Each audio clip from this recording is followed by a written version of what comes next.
Hello everyone, welcome to my channel. তো অনেক দিন পর তোমাদের কাছে একটা বড় ভিডিও নিয়ে আমি চলে এসেছি। তো আমরা যাচ্ছি সবাই মিলে একটু ঘুরতে। তো কোথায় যাচ্ছি সেটা তোমরা অবশ্যই থাম্বনেল দেখে বুঝতে পেরেছো। তো চলো, কোথায় গেলাম, কি কি করলাম তোমাদের সাথে সবটা শেয়ার করো। হ্যালো গাইস, এখন কটা বাজছে? আড়াইটা। ফোন নেই, এখন বাজছে ওই 2:30টার মতো। তো আমরা এখন যাচ্ছি 3:45-এ ট্রেন ধরতে। তো চলো যা যাক।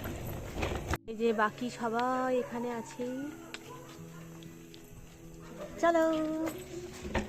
তো তোমরা তো শুনতেই পেলে এখন বাজছে 2:30টার মতো। যেহেতু আমাদের প্রচুর লাগেজ ছিল সেজন্য টাইম নিয়ে বেরিয়েছিলাম। আর আমাদের না কোনো টোটো বলা হয়নি, যেহেতু স্টেশনটা একদম কাছেই ছিল তাই আর কোনো টোটো বুক করা হয়নি। সবাই মিলে মজা করতে করতে কিন্তু পৌঁছে গিয়েছিলাম। হ্যাঁ, একটু টাইম লেগেছিল যেহেতু হাঁটতে হাঁটতে গিয়েছিলাম।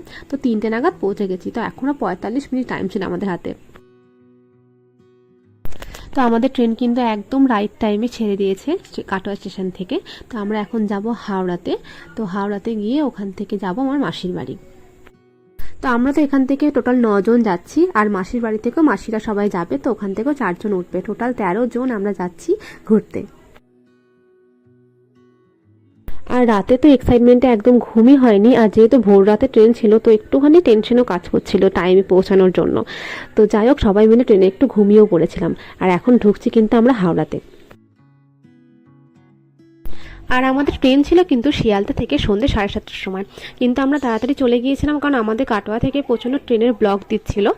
আর সেদিনকে আবার ছিল 4 তারিখ। তো 4 তারিখ তো ভোটের রেজাল্ট ছিল, তাই আমরা কোনো রিস্ক নিইনি, তাড়াতাড়ি মাসির বাড়ি পৌঁছে গিয়েছিলাম।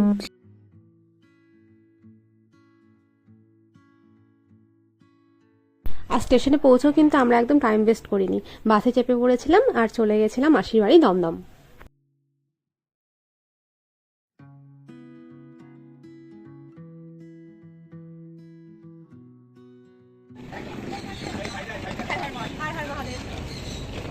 চলো।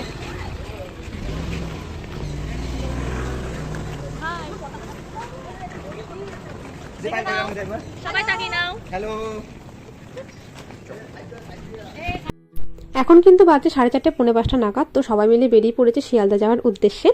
আর মাসির বাড়ি যাওয়ার পর না কোনো রকম ভিডিও ক্লিপ নিতে পারিনি, কারণ এত ক্লান্ত হয়ে পড়েছিলাম যে একটু ঘুমিয়ে পড়েছিলাম। সেই জন্য আর কোনো ভিডিও নিইনি, একদম মাসির বাড়ি থেকে বেরিয়ে সবাইকে নিয়ে তারপর আবার ভিডিও শুরু করলাম। তো আবার আমরা ট্রেনে উঠে পড়েছি, দমদম থেকে যাচ্ছি শিয়ালদাতে। আর বাইরেটা দেখো, এত মেঘ করেছে, একটু আগে এত রোদ দেখে আসলাম, এখন আবার মেঘ করে গেছে। আর এদিকে আমরা পৌঁছেও গেছি শিয়ালদার স্টেশনে। তো 5:46 নাগাদ আমরা পৌঁছে গেছি। আর এখন যাচ্ছি সবাই মিলে একটু চা খেতে। আর বাইরে থেকে শিয়ালদা স্টেশনটা এত সুন্দর লাগছিল যে ছোট্ট একটা আমি ভিডিও করে নিয়েছি। আর আমরা কিন্তু টোটাল 13 জন গ্রুপে ছিলাম। তো সবাই মিলে তো একসাথে চা খাওয়া সম্ভব নয়, সেই জন্য আমরা কয়েকজন গিয়েছিলাম আগে চা খাওয়ার জন্য। আর তারপরে আবার চলে আসার পর মা আর মাসিরা গিয়েছিল সবাই। তো তারপরে পাশেই ছিল একটা পিৎজা কাউন্টার। তো সেখান থেকে ভাবলাম একটু পিৎজা খাওয়া যাক। আর পিৎজা নিতে গিয়ে দেখছি তুমুল বৃষ্টিও শুরু হয়ে গেছে।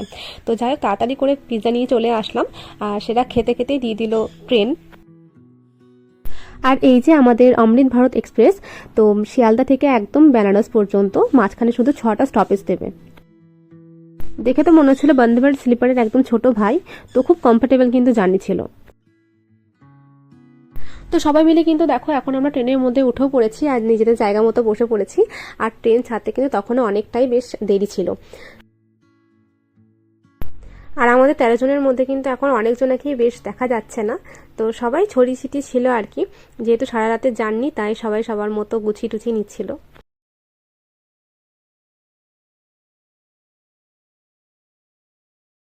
তো হর হর মহাদেব বলে আমাদের ট্রেনও কিন্তু যাত্রা শুরু করে দিল বেনারস যাওয়ার উদ্দেশ্যে।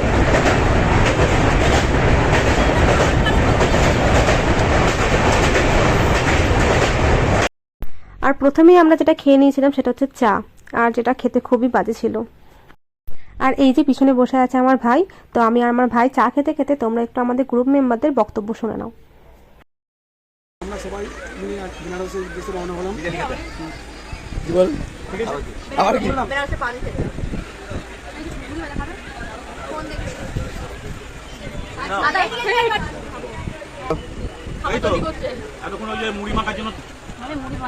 তুমি এই তুমি আর এখানে লাস্টে আমি ভিডিও করছিলাম, তাই আমি লাস্টে। হ্যালো গাইস, এভরিওয়ান বুঝতে দাস। তো শুনে নিয়েছে আমাদের গ্রুপ মেম্বারদের বক্তব্য, তখন সবাই মুড়ি মাখাতে ব্যস্ত ছিল, তো মুড়ির আর কোনো ভিডিও নিতে পারিনি। আর এখন আমাদের হাতে চলে এসেছে নিমকি, আর তারপরে চলে এসেছে কিন্তু ডিনার খেতেও কিন্তু আমরা একদমই লেট করিনি।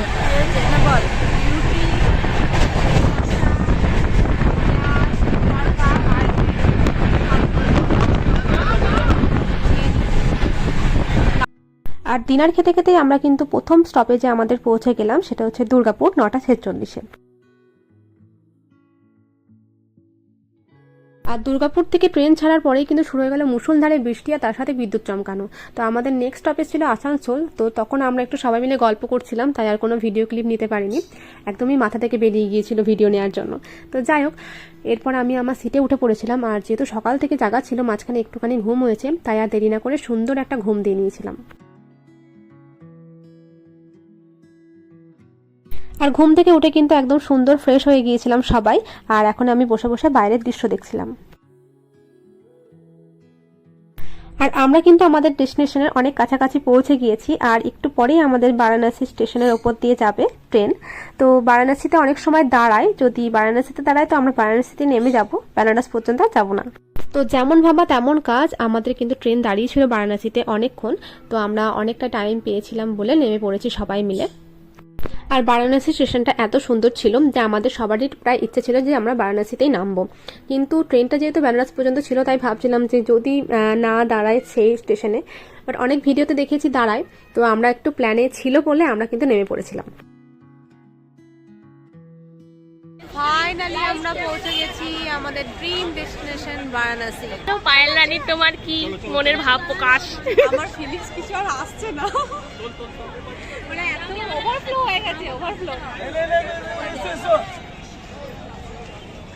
তো এখানে এখন ফটো সেশন চলছে, তো চলো আমাদের ফটো। আর আমাদের এই ট্যুরটা নিয়ে কিন্তু সবাই প্রচুর পরিমাণে এক্সাইটেড ছিল, কারণ আমাদের 1 মাসের মধ্যে সমস্ত ট্যুরের প্ল্যান সেট আপ হয়েছে। আগে থাকতে কোনো রকম কোনো কিছু প্ল্যানিংয়ে ছিল না যে আমরা এখানে ঘুরতে আসবো বলে। তো সবাই তো এখানে ফটো তুলছিল, আর অর্ধেক গ্যালারি এখানেই প্রায় ভর্তি করে ফেলেছে। তো যাই হোক, এখন আমরা যাচ্ছি হোটেলের দিকে। আমাদের হোটেল আগে থাকতেই বুক করা ছিল, তাই কোনো অসুবিধা হয়নি। এরপর আমরা হোটেলে গিয়ে ফ্রেশ হয়ে আবার বেরোবো ঘুরতে। আর আজকের ভিডিওটা এখানে শেষ করছি, আবার নেক্সট ভিডিওতে তোমাদের সাথে দেখা হচ্ছে। ভিডিওটা ভালো লাগলে একটা লাইক আর কমেন্ট করে দিও।